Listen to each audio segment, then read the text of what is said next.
በስመ አብ ወወልድ ወመንፈስ ቅዱስ አሐዱ አምላክ። ዝኸበርኩም ህዝበ እግዚአብሔር ነዚ ቅድስት ቤተ ክርስቲያን ትህቦ አገልግሎት ብኣንቃድዎን ብጥብዓትን ትከታተልዎ ዘለኹም ልዑለ ባህሪ ፈጣሪና አምላከ ቅዱሳን ክሳብ ሰዓት ብድሓነ ሰላም ዓቂቡ በዚ ቅዱስ አገልግሎት ክንሳተፍ ስለዝረዳእና ስለዝደገፈና ናይ ባህሪ ምስጋና የብፅሓዮ። ንኩልኹም ቶም ብኣንቃድዎን ብጥብዓትን ትከታተልዎ ዘለኹም ከዓ ትብሕቡእ ዝርኢ እግዚአብሔር እሴተ ጻድቃን ኣስበትሁታን ይኽፈልኩም ትብል ቅድስቲ ቤተ ክርስቲያን ንኩሎም በዚ ሰዓት እዚ ኣብ ፀበባ ኣብ ፀገም ኣብ ሽግር ንዘለዉ ረህዋ ሰላም ቅሳነት ዕረፍቲ ሃቦም ኣብ ቤት ማእሰርቲ ንዘለዉ ምውፃሕራ ይፍጠረሎም። ብሞት ስጋ ንዝተፈሊና ገነት መንግስተ ሰማያት ሃገረ ቅዱሳን የዋርሶም። ኣብ መሪር ሓዘን ንዘለኹም ከዓ ደበሳ ቅዱሳን ይደብስኩም። ንኩላህና ከዓ ዘስተውዕሎ ኣእምሮ ሂቡ መወዳእታና የፀብቐልና። ዝኸበርኩም ህዝበ እግዚአብሔር ንዓይ ንህዝቡ ንበረኸት ንተስፋ ንምሕረት ዝኸውን ህያው ቃሉ ኣብ አንደበተይ ከንብር ኣብ ጸሎትኩም ክትዝክሩኒ እናተማሕፀንኩ ንኩላህና ከዓ ዝሰምዓ ናይ እዛን መንፈስ ዝዓቆር ጥጡእ ልቢ ዘተግብር ሰናይ ሕሊና ክወሃበና ናይ እግዚአብሔር ቅዱስ ፈቃድ ይኹነልና። ኣብዛ ቅድስቲ ዕለት ኣብዚ ቅዱስ ሰዓት ከም ፈቃድ እግዚአብሔር ንሪኦ ኣብቲ ሒዝናዮ ፀናሕና ቀዳማይ ናይ ፍርቂ ለይቲ ጸሎት መበል 12 ኮይኑ ዛይ ብሂል ዝኩር እግዚአብሔር ዝብል ኣርእስቲ ኢና ክንርኢ። እዛ መዝሙር ዳዊት ምዕራፍ 119 ካብ 49 ክሳብ 56 ዘሎ ዛይ ብሂል ዝኩር እግዚአብሔር ዝብል ኣርእስትና እዚ ናይ ፍርቂ ለይቲ ጸሎት ከምቲ ኩሉ ግዜ ንጠቕሶ ኣብዚ ምዕራፍ እዚ ማለት ኣብ መዝሙር ዳዊት 119 ቁፅሪ 62 ስለቲ ጻድቕ ፍርድኻ ከመስግነካ ፍርቂ ለይቲ ክትንስእ ልበ ኣምላኽ ዳዊት ስለቲ ናይ እግዚአብሔር ሓቀኛ ፍርዲ ንኸመስግን ፍርቂ ለይቲ ክትንስእ ብዝበሎ ቅዱስ ቤተ ክርስቲያን ከዓ ካብቶም ናይ ጸሎት ግዜታት ሰሪዓ ሓደ ዝሰርዓቶ ፍርቂ ለይቲ ናይ ፍርቂ ለይቲ ጸሎት ናይ ፍርቂ ለይቲ ችዳን ናይ ፍርቂ ለይቲ ኣገልግሎት ኢላ ሰሪዓቶ እዩ። ኣብዘን 8 ጥቕስታት ከም ፍቃድ እግዚአብሔር ብሕብረት ነስተንትነን ክጅምር ከሎ ኣብ 47 እንታይ ኢሉ ኣሎ? 49 ነቲ ነባርያኻ ዘተስፈኻዮ ቃል ዘክር ቃልካ ህያው ገይርኒ እሞ እዚ ኣብ መከራይ መፀናንዐየይ እዩ። ትዕቢተኛታት ኣዝዮም ኣላገጹለይ ኣነ ገና ካብ ሕግኻ ኣየግለስኩን። ጎይታዬ ናይ ጥንቲ ፍርድታትካ እናሓሰብኩ ፀናንዕ ኣለኹ። ብሰሪቶም ሕግኻ ዝሓደጉ ረሲኣን ብቁጣዓ ተቓፀልኩ። ኣብ ቤት ግሽነተይ ስርዓታትካ መዛሙራተይ እዩ። ወእግዚአብሔር ብለይቲ ስምካ ሓሰብኩ ሕግኻ እውን ሓለኹ። ትእዛዛትካ ሓልየ እሞ እዚ ዕድለይ ኮነ። ስለ ቃላቱ እግዚአብሔር ዝተመስገነ ይኹን። ዛይ ብሂል ዝኩር እግዚአብሔር ኢሉ ቁፅሪ 49 ነቲ ንባርያኻ ዘተስፈኻዮ ቃል ዘክር ቁፅሪ ጥራይ እንድሕር ጠቂሰ ኣብዛ ርእስቲ ካብ 49 ክሳብ 56 ዘሎ ኣብዛ ዛይ ብሂል ዝኩር እግዚአብሔር ኣብ ትብል መዝሙር ዳዊት 119 እየ ዘለኹ ማለት እዩ። ልበ ኣምላኽ ዳዊት ነቲ ዝባርያኻ ዘተስፈኻዮ ቃል ዘክር ኢሉ ናብ እግዚአብሔር ይምሕፀን ኣሎ። እግዚአብሔር እንታይ ኢሉ ኣተስፊዩ ነይሩ? እቲ ተስፋ እግዚአብሔር ንቤት እሴይ ንዳዊት ብቤት እሴይ ገይሩ ዝመፅእ ንዓለም ሙሉእ ተስፋ ዝኸውን እንታይ ስለ ዝነበረ እዩ? ልበ ኣምላኽ ዳዊት ነቲ ንባርያኻ ዘተስፈኻዮ ቃል ዘክር። ኣብ ቀዳማይ ሳሙኤል ምዕራፍ 13 ቁፅሪ 13 ሳሙኤል ድማ ንሳብኦል በሎ ዓሽኻ እቲ እግዚአብሔር ኣምላኽካ ዝኣዘዘካ ትእዛዘይ ሓሎኻን እንደዘይኮይኑስ ሕጂ እግዚአብሔር ንመንግስትኻ ኣብ እስራኤል ንሓዋሩ መጽናዓልካ ነይሩ ካብዚ ቀፂሉ ኣብ ግብረ ሐዋርያት ምዕራፍ 13 ቁጽሪ 22-23 ንሳኦል ምሳዓሮ ድማ ንዳዊት ንጉስ ክኸውን ተንሳኣሎም ዳዊት ወዲ እሴይ ኩሉ ፈቃደይ ዝገብር ሰብኣይ ዝኸም ልበይ ረኸብኩ ኢሉ ከዓ መስከረሉ ኣምላኽ ከም ተስፍኡ ካብ ዘርኡ ንእስራኤል መድሓኒ ንሱ ከዓ ኢየሱስ ኣተንስአ ስለዚ እቲ ብቤት እሴይ ዝተዋህበ ተስፋ ኣብ ዳዊት ኣብ እንዳ እሴይ ተወዲኡ ዝዓርፍ ዘይኮነስ ብዘርኢ እሴይ ብንዳ ዳዊት መጺኡ ንዓለም ንበረኸት ዝኸውን እቲ ትንቢት ዝተዋህበ ተስፋ ኣብ ትንቢት ኢሳያስ ምዕራፍ 11 ቁጽሪ 1-2 ካብ ትኹርት ጉንድወይኒ እሴይ ከዓ ሓደ ጠጥዕ ክጭብጭብ እዩ ሓደ ጨንፈር እውን ካብ ስሩ ክፈሪ እዩ ኣብ ልዕሊኡ ድማ መንፈስ እግዚአብሔር መንፈስ ጥበብ መንፈስ ኣእምሮን ኢሉ ብዛዕባ ጎይታናን መድሓኒናን ኢየሱስ ክርስቶስ ንመድሓኒት ንተስፋ ክኸውን ኣብ ዝመጻሉ በዚ ኹርት ጉንድወይኒ ብንዳ እሴይ ብንዳ ዳዊት ከም ዝመጽእ ነዚ ተስፋ ዝዘኪሩ ነቲ ድሕነት እናተጸበየ ብግሉ ዝግበረሉ ዘይኮነስ እቲ ዝተዋህበ ናይ ተስፋ ድሕነት ንኽፍጸም ነቲ ንባርያኻ ዘተስፋኻዮ ቃል ዘክር ኢሉ ናብ ኣምላኽ ይምሕፀኒ ኣብ ቁጽሪ 5 ቃልካ ሕያው ገይርኒ እሞ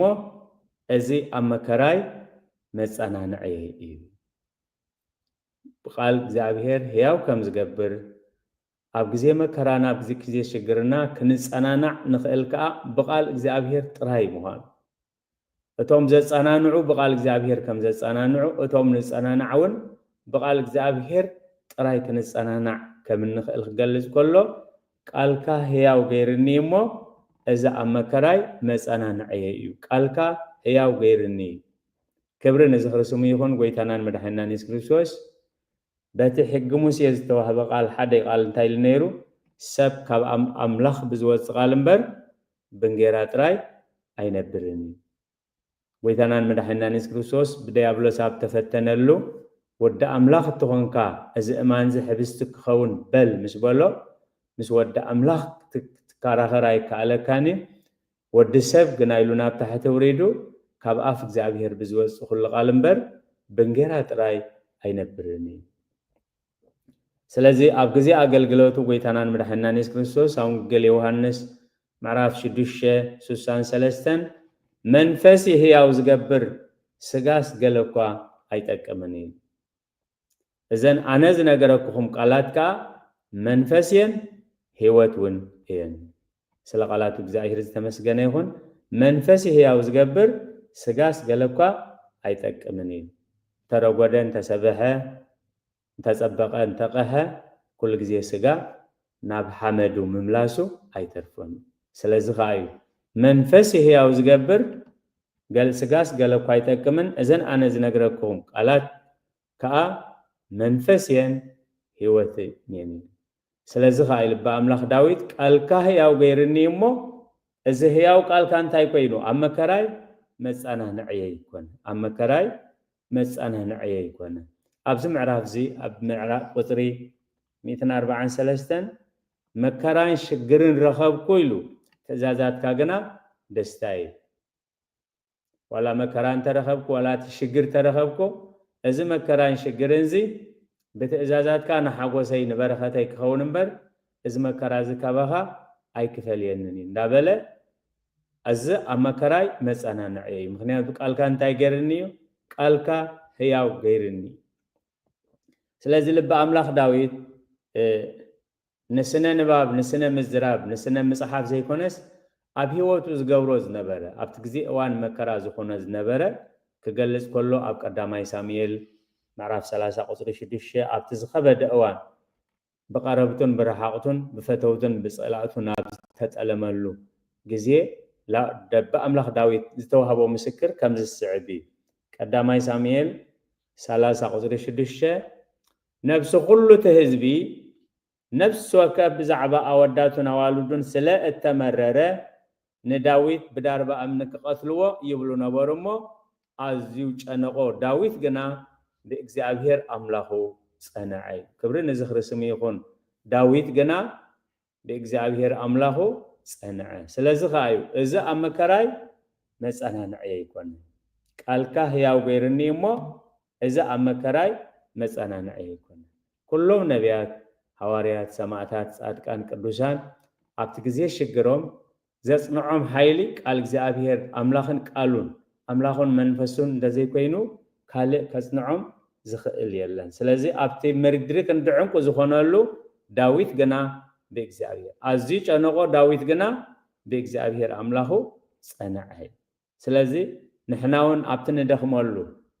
ኣብቲ ኩሉ ነገር ዝባላሸወሉ ነገር ብጎይታን ብጽንዓት ኃይሉን ክንጸንዕና ተጸዊዕናን ተዓዲምናን ኣብ ኤፌሶን ምዕራፍ 6 ቁጥር 10-12 ብዝተረፈ ሳሕዋተየ ብጎይታን ብጽንዓት ኃይሉን በርትዑ እዚ መጸነናዕ ኣይኮነይ ቃልካ ህያው ገይርኒ እሞ እዚ ኣብ መከራይ መጸነናዕ ኣይኮነ ብጎይታን ብጽንዓት ኃይሉን በርትዑ እቲ ቅልስና ምስ ሕልቅነትን ስልጣናትን ምስ ናይ ጽልማት ገዛእቲ ዓለምን ምስ መናፍስቲ እከይ ናብ ሰማይት እምበር ምስ ስጋን ደምን ኣይኮነን እሞ ንፉሕሶ ሰይጣን ምቁዋሙ ምእንቲ ክትክእሉስ ኩሉ ኣጽዋር ኣምላኽ ኣልዕሉ ብጎይታን ብጽንዓት ኃይሉን በርትዑ እቲ ምስክርነት ናይ ልቢ ኣምላኽ ዳዊት እንታይ እዩ ቃልካ ህያው ገይርኒ እሞ እዛ ኣብ መከራይ መጸናንዕየይ ኮነ ኣብ 51 ትዕቢተኛታት ኣዝዮም ኣላገጹለይ ኣነ ግና ካብ ሕግኻ ኣየግለስኩን ትዕቢተኛታት ኣዝዮም ኣላገጹለይ ኣነ ግና ካብ ሕግኻ ኣየግለስኩን ንሕና ካብ ሕጊ እግዚአብሔር ክንወጽእ ኾለና ካብ ትእዛዝ እግዚአብሔር ክንወጽእ ኾለና እንታይ ኢና ንገብር ምኽንያት ኢና ንገብር ንሱ እኮ እዩ ከምዚ ገይሩ ጀሚርዎ ንሳ እኮ እያ ከምዚ ገይራ ኣዳፋፊኣ ክዛረቦ ዘይግባእኒ ተዛሪበ ክሰርሖ ዘይግባእኒ ሰሪሐ ኢልና ኩሉ ግዜ ምኽንያት ኢና ንቕርብ እዩ ልቢ ኣምላኽ ዳዊት ግን እንታይ ዝብል ዘሎ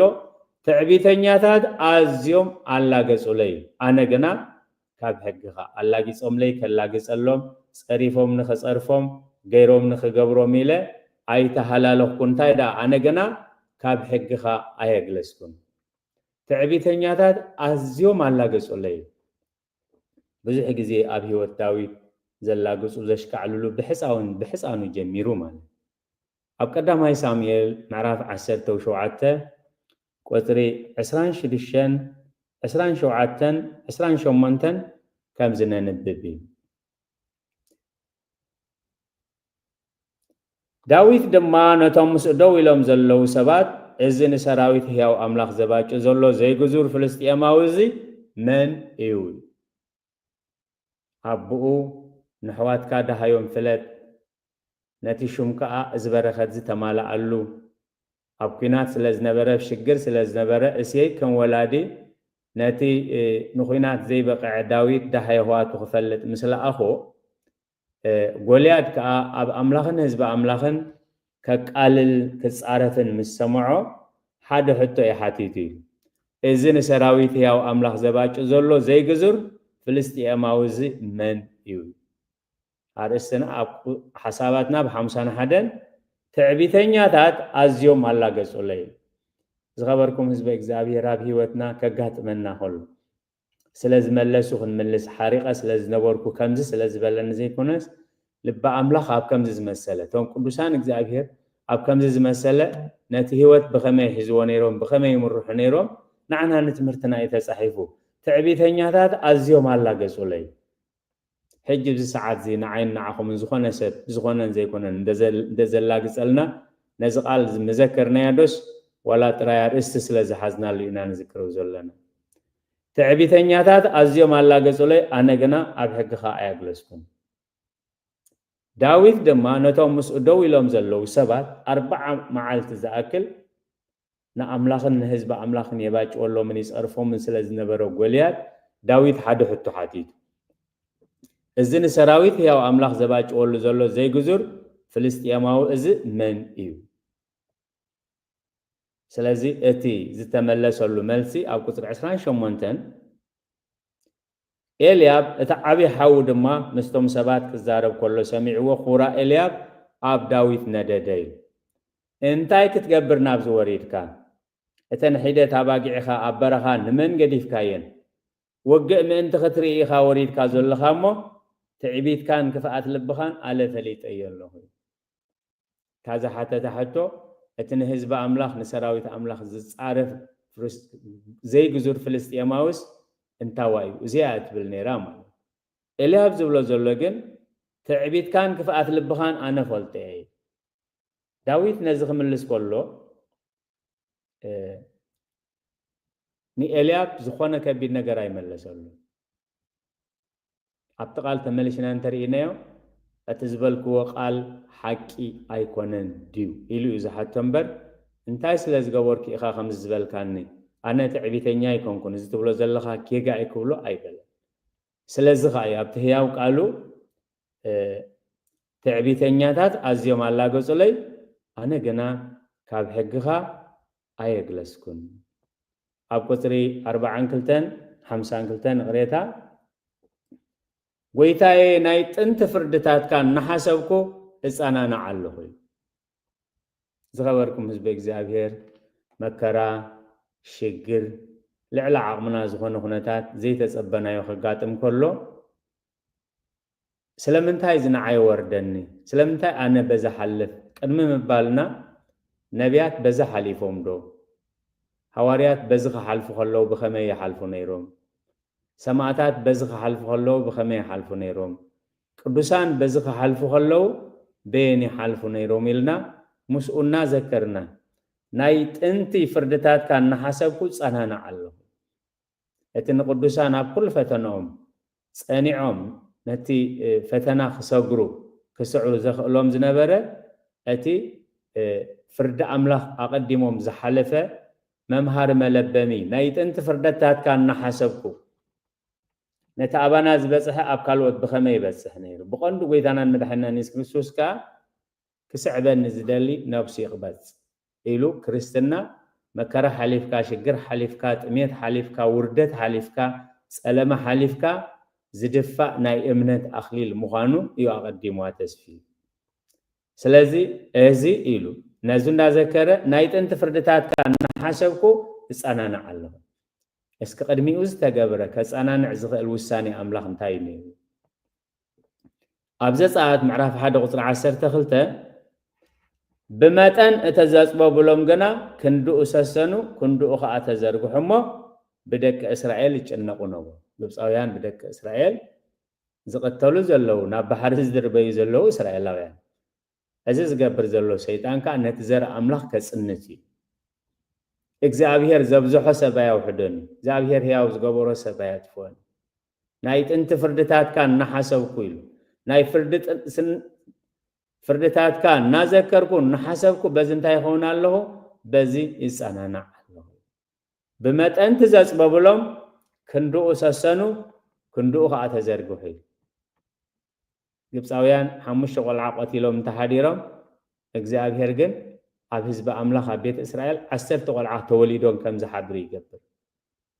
ምክንያቱ እቲ ቃል ህያው እዩ ብመጠን ትዘፅበ ብሎም ግና ክንድኡ ሰሰኑ ክንድኡ ከዓ ተዘርግሑ እሞ ብደቂ እስራኤል ይጭነቁ ነበሩ ጎይታዬ ናይ ጥንቲ ፍርድታትካ እናሓሰብኩ እንታይ ይገብር ኣለኹ ይፀናናዕ ኣለኹ ስለዚ ስለምንታይ ንዓይ ስለምንታይ ኣነ ንዝብል ቅዱሳን ነዚ ብኸመይ ሓሊፎም እግዚኣብሔር ኣብ ከም ዝመሰለ ኩነታት ንቅዱሳን ብኸመይ የሰንዮም ነይሩ እንታይ ኮይኑ ዘይርኦም ዘይጠነተ ከመይ ኢሎም ክንዲ ትዘፅበ ብሎም ክንድኡ ይበዝሑ ክንድኡ ይስንስኑ ነይሮም ፍርድታት እግዚኣብሔር ሓቀኛ ፍርዲ እግዚኣብሔር ኣብ ትንቢት ዳንኤል ምዕራፍ 9 ቁፅሪ 4 ኣነ ድማ ናብ እግዚኣብሔር ኣምላኸይ ከምዚ ኢለ ለመንኩን ተናዘዝኩን ወጎይታይ ኣታነቶም ዝፈትውኻን ትእዛዛትካ ዝሕልውን ኪዳንን ምሕረትን እተጽንዓሎም ዓብይን እትፍራሕን ኣምላኽ እዩ ናይ ጥንቲ ፍርድታትካ እናዘከርኩ ነቲ ዝሃቦ ህያው እናዘከረ ኣብ መዝሙር ዳዊት 110 ይቕሬታ 100 ምዕራፍ 19 ቁፅሪ 9 ፍርድታት እግዚአብሔር ሓቂ እሞ ብዘለውን ጻድቕ እዩ ፍርድታት እግዚአብሔር ብግዜ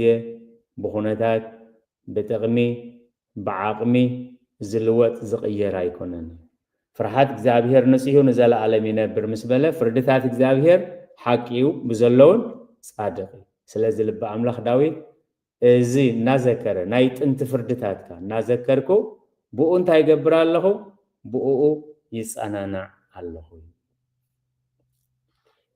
ኣብ 53 ብሰርቶም ሕግኻ ዝሓደጉ ረሲኣን ብቁጥዓ ተቃጸልኩኝ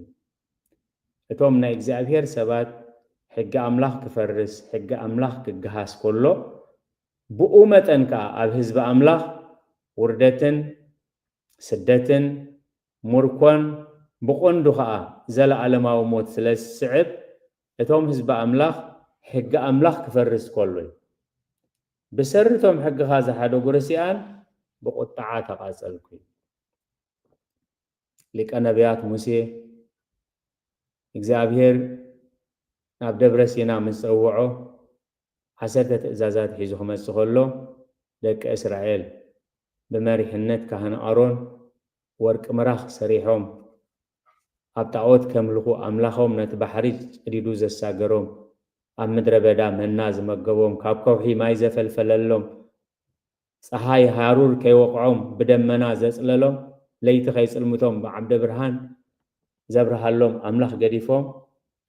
ወርቂ ምራኽ ሰሪሖም ክሰግዱ ምስ ጸንሖ እንታይ ገይሩ ነቲ ወርቂ ምራኽ በቲ ብኢዱ ዝነበረ ካብ እግዚአብሔር ተዋህቦ ታቦት ገይሩ ዝሕምሽሾ እዩ ብሰርቶም ሕግኻ ዝሓደጉ ረሲኣን ብቁጥዓ ተቃጸልኩ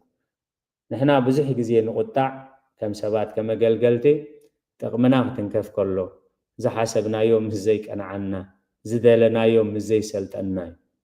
እቶም ናይ እግዚአብሔር ሰባት ግን ኩሉ ግዜ ዝቁጥዑ ሕጊ እግዚአብሔር ብምፍራሱ እዩ እዚ ዝቁጥዑ ዘለዉ ከዓ እቲ ሕጊ እግዚአብሔር ዘፍረሰ ህዝቢ ተነሲሑ ናብ አምላኽ ክምለስ እንደዘይ ተነሲሑ ከዓ ዝመጽእ ቁጥዓ ዝመጽእ ውሳኔ አምላኽ ቀሊል ምዃኑ ቀሊል ዘይምዃኑ ምእንቲ ክፈልጡ ናይ ቀደም ፍርድታትካ እናዘከርኩ ኢሉ በዚ እጸናናዕ ኣሎ ብሰርቶም ሕግኻ ዝሓደጉ ረሲኣን ብቁጥዓ ተቃጸልኩ ኢሉ ኣብ ካልኣይ ዜና መዋዕል ምዕራፍ 36 ቁጥሪ 15-16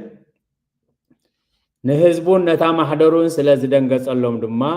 እግዚአብሔር አምላኽ ኣቦታቶም ብልኡኻት ገይሩ ብጊሓት ይልእ ከሎም ነበረ ግናኸ ቁጥዓ እግዚአብሔር ናብ ልዕሊ ህዝቡ ክሳብ ዝድይብ ፈውሲ እውን ክሳብ ዝሰዓን ንሳቶም ነቶም ልኡኻት አምላኽ ኣላገጽሎም ነቶም ነቲ ቃሉ ከዓ ነዓቕዎ ነቶም ነቢያት እውን ኣዋረድዎ እግዚአብሔር ይቕረ ይበለልና ብሰርቶም ሕግኻ ዝሓደጉ ረሲኣን ብቁጥዓ ተቃጸልኩ ሕጊ አምላኽ ስለ ዝፈረሰ ሕጊ አምላኽ ስለ ዝተጋህሰ ኩሎም ናይ እግዚአብሔር ሰባት ከዓ ካብ በዓል ነቢ ኤርምያስ ነቢ ሕዝቅኤል ሪኢኻ ኩሉ ግዜ እንታይ እዮም ዝብሉ ነይሮም ናብ እግዚአብሔር ተመለሱ ሕጊ እግዚአብሔር ኣይተፍርሱ እዩ ስለዚ ብቁጥዓ ተቃጸልኩ ኣብ ኤፌሶን ምዕራፍ 4 ቁጽሪ 26 እንታይ ዝብል ኮርዩ ኃጢአት ከዓ ኣይትግበሩ ኣብቲ ኹራኹም ፀሓይ ረብኩም ንዲያብሎስ ከዓ ስፍራ ኣይተሃቡ ብሰንኪቶም ሕግኻ ዝሓደጉ ረሲኣን ብቁጥዓ ተቃጸልኩ ኣብ ዝኾነ ኃጢአት ንክገብር ኣብ ዝደፍእዎ ዝነበሩ ዳዊት ግን እንታይ ይገብር ነይሩ ይገንሖም ነበረ እዩ ዝብል ማለት ዳዊት ይገንሖም ነበረ ንሳኦል እንደዘይ ቀተልካዮ ኢሎም ክብልዎ ከለዉ ኣቱም ደቂ ጹርያ እንታይ ገረኩም ይኽብል ከሎ ንሳምነት ዝረግሞ ዝነበረ ቀተሎ ኢሎም ክደፍእዎ ከለዉ ንሱ ግን እግዚአብሔር ንዳዊት ጽረፎ ኢሉ እግዚአብሔር ይልኢኽዎ እሞ ከይትትንክፍዎ ንሳሚ ወይ ንሽምዒ ከይትትንክፍዎ እናበለ ይገንሖም ነይሩ ሕግኻ ብዘፍርሱ ብቁጥዓ ተቃጸልኩ ኣብ 54 ኣብ ቤት ግሽነተይ ስርዓታትካ መዛሙራተይ ሰብ ካብ ዓዱ ብዝተፈላለየ ምኽንያት ኣብ ስደት ኣብ ሽግር ይኣቱ ኣብ ዓዱ ከለውን ከም ስደተኛ ይነብር እዩ ልበ አምላኽ ዳዊት ግን ኣብ ቤት ግሽነተይ ስርዓታትካ መዛሙራተይ ኣብ ዝኾነ ቦታ ንኺድ ዝኾነ ኩነታት የጋጥም መሪሕነትና ዓንዲ መሪሕነትና ስርዓት አምላኽ ክኸው ብሰንኪ ኩነታት نسرعات أملاح كنا حادبو بسنكس أجمعات همخنينا كاب سرعات أملاح كن رحق زي كونس لبا أملاح انت عايز بالزلو أبيت قشنتي سرعاتات كام زامرات أب عدي أبيت منجستي أب كبرتي أيكون انزل زلو انت دا أبيت قشنتي قاشا مالت كأني والحين تقبر زي كلا بتسقشو عدس كم زخونه مسيلو زنبر مالت كمتي أقلالس أناي على ما وتحساسبا لبا أملاخ داويت جن أبزر السزن تعيز بزلو أبيت قشنتي سرعتات كام زامراتي انت سببا انت سألمته انت خبدا انت شجرة هو داويت جنا بإجزابير أزيج أنا غيل أزيج أنا غن بإجزابير أملاخو سنعه أبيت قشنتي مزامرات سرعتات كان تاي سرعتات كا مزامراتي سرعتات كل سرعات أمنت مالت أب تنبيت دانيال معرف سلسته قصر 10 شديشان 10 شوعتن سيدراكن ميساكن أبدين يقون نتنقص كمزيلهم ملسلو وناب كانوا نصر بزنجر زملاش كن هبكا آيات ليناني ونقص اتنملخو أملاخ كابتو بهور اتن حوي كنا قفنا يخيليو كابيت كاون كنا قفنا سلقالات እግዚአብሔር ተመስገነ ይሁን አቤት ግሽነተይ ስርዓታት ካ መዛሙራተይ ስለዚህ እዞም ሰለስተ መንእሰያት አፋርስን ባቢሎንን ጣዖት ንኻይሰግዱ ብትብዓት ኣብ ቅድሚ ንጉስ ደው ክብሉ ከለው ብዙሓት ነቢያትን ብዙሓት ለዋውያትን ብዙሓት ካህናትን ብዙሓን ኣበንቲ ኣበይ ነይሮም እንታይ ይገብሩ ነይሮም ስለምንታይ እዮም ካብ ሙሉእ ባቢሎን እዞም ሰለስተ ሰባት እዚኦም ጥራይ ኣብ ጣዖት ዘይሰግዱ ንእግዚአብሔር ዘይክሕዱ ንጉስ ዘይምልኹ ሰባት ወስዮም ምክንያቱ ኣብ ቤት ግሽነት እንታይ ስርዓታት ካ መዛሙራት እዩ ስለዚ ብሕቡእ ነምልኾ ብሕቡእ ነንብቦ ዘይኮነስ ኣብ ቅድሚት ንጉስ ኣብ ቅድሚት ጉህር ሓዊ ቀሪቦም ንሕና ኣምላኽና ኣይንኽሕድን ንጉስ ኣይነምልኽን ኣብ ጣዖት ኣይንሰግድን ኣምላኽና ኣምላኽ ምንጋፊ በዚ ጉህር ሓዊ ክነሓልፍ ፍቓድ እንተኮይኑ ከዓ በዚ ጉህር ሓዊ መኺኽና ምስ ኣምላኽ ንዘለኣለም ክንነብር ኢና እምበር ኣምላኽና ኣይንኽሕድን ኣብ ጣዖት ኣይንሰግድን ንገዛእቲ ክንብል ከዓ ንእግዚአብሔር ኣይንቆጥዕን ኢና ስለ ቃላት እግዚአብሔር ዝተመስገነ ይሁን ኣብ ቤት ግሽነተይ ስርዓታትካ እንታይ እዩ ስርዓታትካ መዛሙራተይ እዩ ልክዕ ከምቲ ብፃዮም ዝኾነ ኣብ ዳንኤል 3:18 ከናግፈና እንደዘይፈተወይ ኣምላኽ ከድሕነና እዩ ጥራይ ኣይኮነ በዚ ጉህር ሓዊ ክንሓልፍ ሎሚ ሰማዕትነት ንቕበለሉ መዓልቲ እንተኮይኑ እውን ስለ ሓቂ ስለ እምነት ሰማዕትነት ክንቅበል ኢና እምበር ካብ ሓዊ ክንመፅእ ክንብል ካብ ጉህር ሓዊ ክንድሕን ክንብል ትእዛዝ ኣምላኽና ኣይንፈርስን ስለዚ ኣብ ግሽነተይ ስርዓታትካ እንታይ መዛሙራተይ ብዙሕ ግዜ መዝሙር ምዝማር ባይታ ኣብ ተረኽበሉ ኣብ ኣውደ ምህረት ናይ ቅዱስ ቤተ ክርስቲያን ጻዕዳ ክዳን ጌርካ ዝዝመር ጥራይ መዝሙር ክመስለና ይኽእል እዩ እቶም ደቂ ኣምላኽ ግን ኣብቲ ዝፀበበ እዋን እውን ኣድላይ ኣብ ዝኾነሉ ግዜ ብመዝሙር እምነቶም ገሊፆም እዮም ብመዝሙር ሓይሊ እግዚአብሔር ተገሊጹ እዩ ብመዝሙር ዘይኣመንቱ ሰባት እውን ከይተረፈ ተጸናኒዖም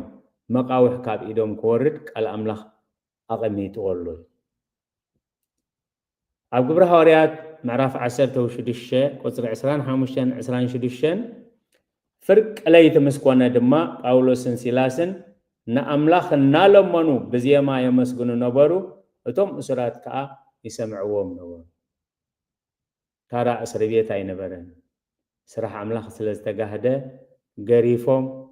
ኣሳቅዮም እዮም ናብኡ እትየሞም ምስቲ ኩሉ ግርፋቶም ምስቲ ኩሉ ቃንዝኦም እዮም ኣብ ማእኸል ቤት ማእሰርቲ ኣብ ማእኸል እሱራት 3-4 ማዕፁ ዝነበሮ ኣዝዩ ፅኑዕ ቤት ማእሰርቲ እዩ ብድንገት ድማ መሰረት ቤት ማእሰርቲ ክሳዕ ዝናወፅ ብርቱዕ ምን ደቕዳቕ ምድሪ ኾነ ብኡ ከዓ ኩሉ ተማዓፁ ተኸፍተ ናይ ኩላቶም መቃውሕ እውን ተፈትሐ ኣብ ቤት ግሽነተይ ስርዓታትካ መዛሙራተይ ስለዚህ ህዝቢ ኣምላኽ እዚ ስለ ዝጸገመና ኢና ነዚ ስለ ዝፈራሕና ኢና ነቲ ሓቂ ኣብ ዝፈለጥናሉ ንሓቂ ፈሊጥና እንከለና ግን መከራ ከይረኽበና ሽግር ከይረኽበና ናይ ዓለም ጠባር ዝኾነ ጉንዖ ከይተርፈና ክንብል እናፈለጥና ናብ ሓዊ ክንኣቱ ኣብ ቅድሚ እግዚኣብሔር ቅቡል ኣይኮነን ስለዚ ከዓ ኣብ ግሽነተይ ስርዓታትካ እንታይ እዩ ስርዓታትካ መዛሙራተይ ኣብ ቤት ማእሰርቲ ኮላና ደኣ ከመይ ኢልና ክንዝምር ከምዚ ምስቃን ዛና ኮለና ደኣ ከመይ ኢልና ክንምስክር ኣይበሉን ኣቦታትና ሐዋርያት ዳንኤልን ቶም ሰለስተ መንእሰያት እውን ኩሎም ቅዱሳን እዩ ምክንያቱ እንታይ እዩ ልበ ኣምላኽ ዳዊት እንታይ ዝብለና ዘሎ ኣብ ቤት ግሽነተይ ስርዓታትካ መዛሙራተይ ኣብ ዝኾነ ይኹን ኩነታት ካብ ስርዓት እግዚኣብሔር ንኸይወፅኦም ወሲኖም እግዚኣብሔር ከዓ ብኡ ረዲእዎም ኣብ ቁጥር 55 ወእግዚኣብሔር ብለይቲ ስምካ ሓሰብኩ ሕግኻውን ሓለኹ እዩ ብዙሕ ግዜ እዚ ናይ ፍርቂ ለይቲ ጸሎት ናይ ፍርቂ ለይቲ ችዳን ዝብል ቤተ ክርስቲያን ኣገልገልቲ ቤተ ክርስቲያን ስለ ህይወቶም ስለታ ቤተ ክርስቲያን ነቲ ኩሉ ዝወዓልዎ ነቲ ቀትሪ ክሰምዕዎን ክርእዎን ዝወዓሉ ነቲ ቀትሪ ክሓስብዎን ክገብርዎን ዝወዓሉ ቅኑዕ ዲጌጋ ለይቲ ናብ እግዚኣብሔር ብጸሎት የቕርብዎም መዓልተ የእዝዝ እግዚኣብሔር ሳህሎ ወሌሊተ ይነግር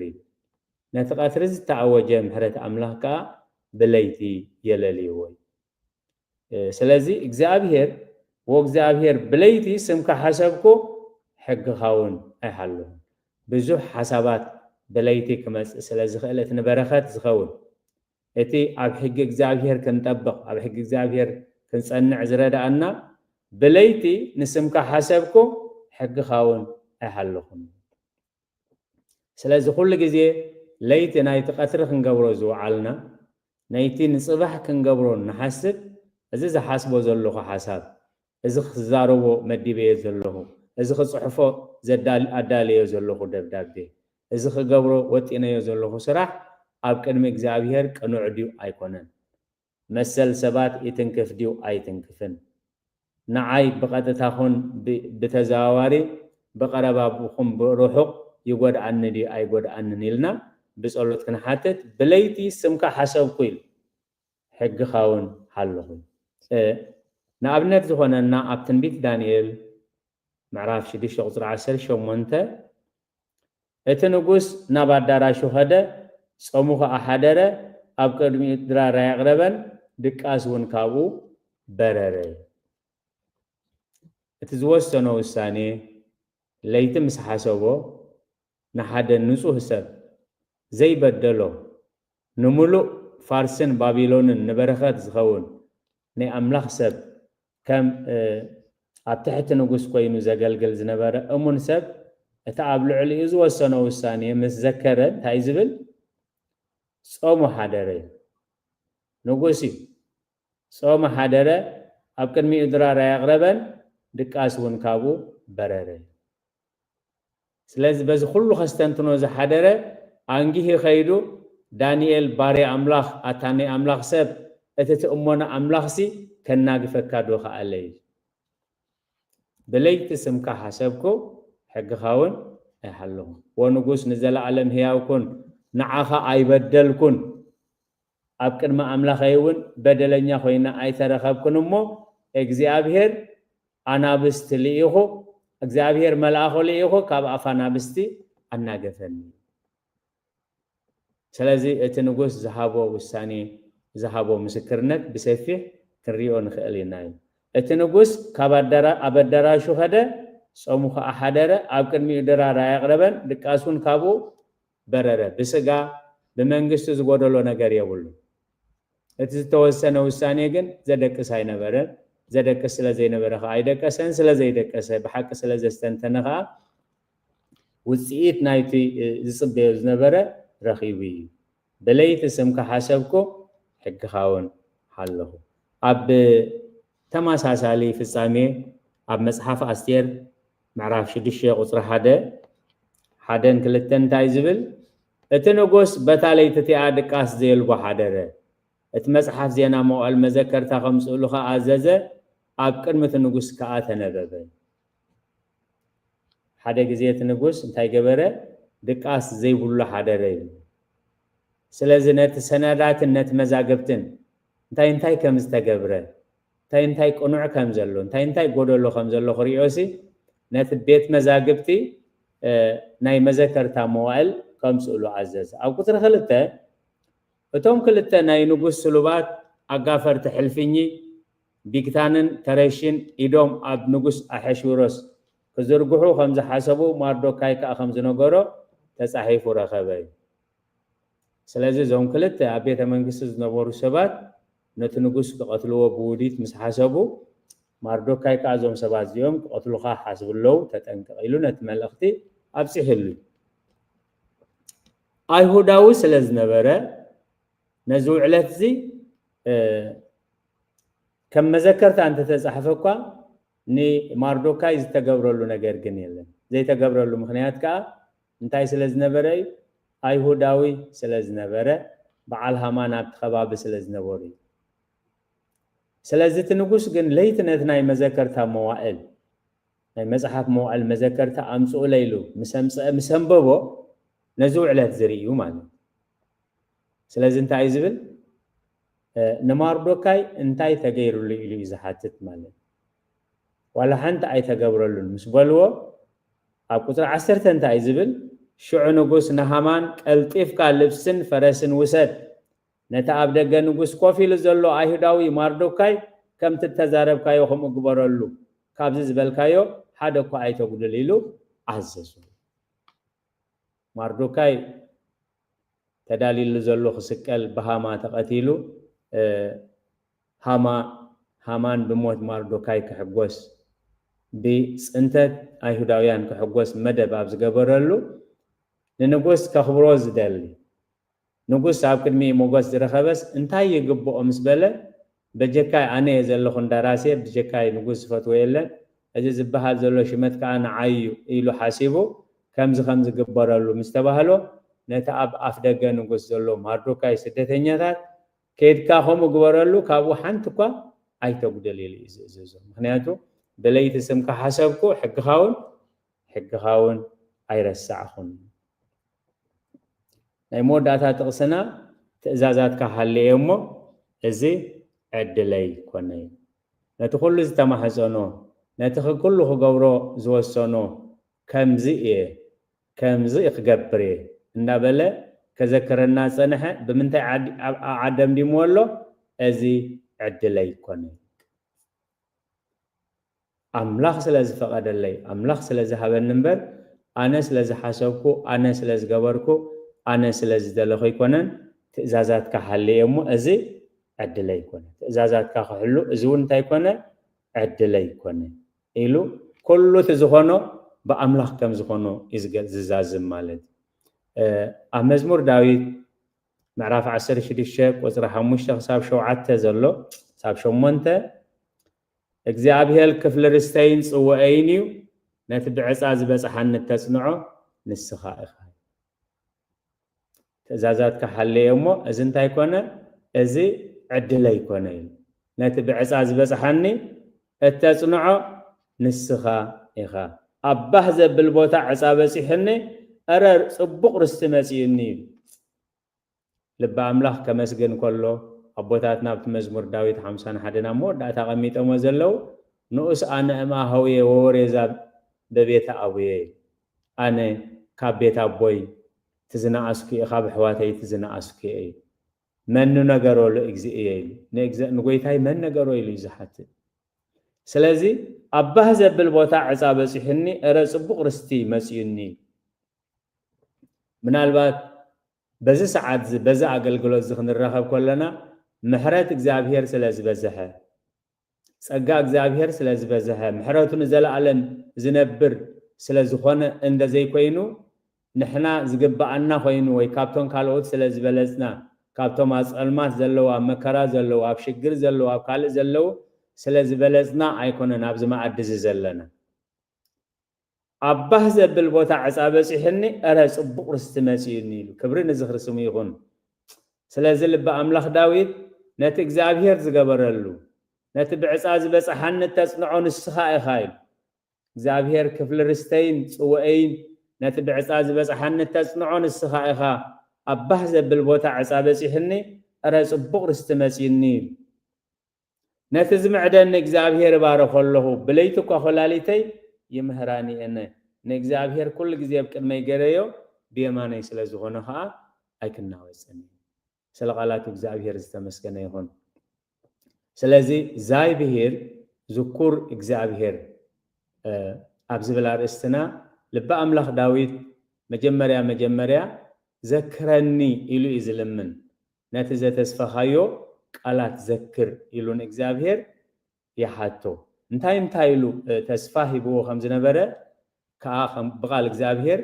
كنريو سأني حنايا سلازي خجمر كله نتن باريها ذا تسفخايو قال ذكر إلو ناب إجزابير يمحسن إذا خاء أتي دليو خطرخبو كحكو حقر حاولكم زبولو كأخوين اللي قال كهياو غيرني إمو أما كراي مسأنا نأخون قال أملاخ أبغزي مكرانا أبغزي شجرنا كنسأنا عن خيل بقال أملاخ تراي أب شجرنا أما كرانا أب سجبنا خاب قال أملاخن خاب قالون خاب أملاخن تريحنا كل جزي حدا جانا كبيتي خون سلازي توم نسأنا بقال إجزابير بنهنا ريتو بنهنا حساب زي كونه توم نسأنا بقال إجزابير راي كنسأنا عتوم نسأنا خا بقال إجزابير راي كنسأنا توم يعرف داويد بقال إجزابير سلازي سأنا عمل تعبينيا ثنياتات أزيوم الله قصولي أنا جنا خاب حق خا أجلسكم بمخنيات سبات سلازي قفعنا سبات سلازي لا قصولنا سبات سلازي قالوا لنا كاب حق إجزابير كنوس زي كونس دايدا أب حق إجزابير كنسأنا كم تقال أملاخ زبالو نزرقمهم مرغو كفو نزقبرهم صبو قبارو صلاتهم أفقروا صلاتهم زساقيهم زساقهم كأسألي صحوفي سلازي تعبيثان ياتات أزيوم تاي قبارو لي أزيوم الله قسولي سلازي نخانت أنا قولو سموك زبالة أرستينا نرئزلنا أنا قنا خاب حقها أيقلسكم ويتاي نايت انت فردتات كان نحاسب كل أنا ناعي نكرا شجر مسألنا خلو نحاسبه نجبره نبيات كمي حليفهم هواريات كمي حليفهم سماعات كمي حليفهم قدسات كمي حليفهم كمون دزيلنا جن كل سب عندهم زجبر مع سأنة راي مع السخات راي مع السخات راي كونكي هو يلوم دعهم بهالديو زيكو تغيريو زكو أمريكا زكو أوروبا بمخنيات حق أملاك كان في الرزق الناس بقال أملاك مسرت حق أملاك كان صنع منتي ويتاي نايت انت فندتات كان حسبكو صنانا بسرتهم حق هذا حدقو رسيان بقطعه تقاسلكوي تقمنا ختنكف زي كويس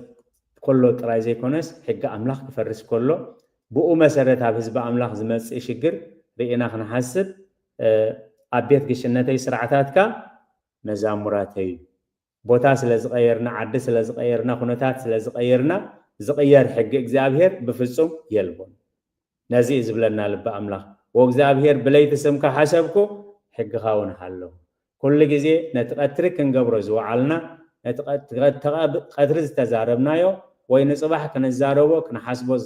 زمدبنا يو ليت بكدم أملاخ بصولت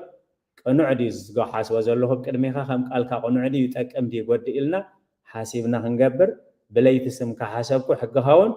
أيرسعخون نيموداتها تقسناها تزازات كحليهمو أزي عدل يكون نتز تقبلناها بأنا خي مثلنا كي نمكح تزمكح بإجزابير يمكح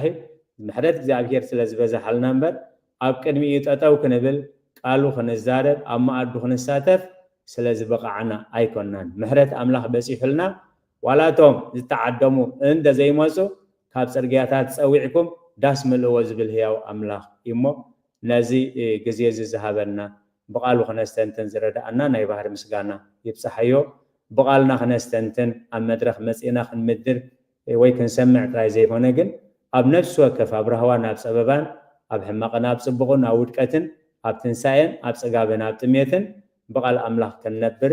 بقال أملاح كنسنع بقال أملاح كنسنانع قدس فقادو يخونلنا نزا أفدق قلقلوت زخفة لنا إجزابير ناي بحر مسجانا بصحيو إذا أقلقلوت زخاء ندحنتنا ندحنت حزبنا نكون ምሕረት እግዚአብሔር አምላኽናን ጸሎት ኩሎም ቅዱሳንን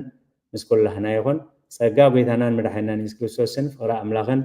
ሕብረት መንፈስ ቅዱስን ኣብ ጽርሐ ጽዮን ኣብ ልዕሊ ቅዱሳን ኣቦታትና ሐዋርያት ከም ዝወረደ ሕጂ እውን ኣብ ልዕለይን ኣብ ልዕሊ ኩልኹምን ዕጽፍን ድርብን ኮይኑ ይረድ ስለ ቃላቱ እግዚአብሔር ዝተመስገነ ይኹን።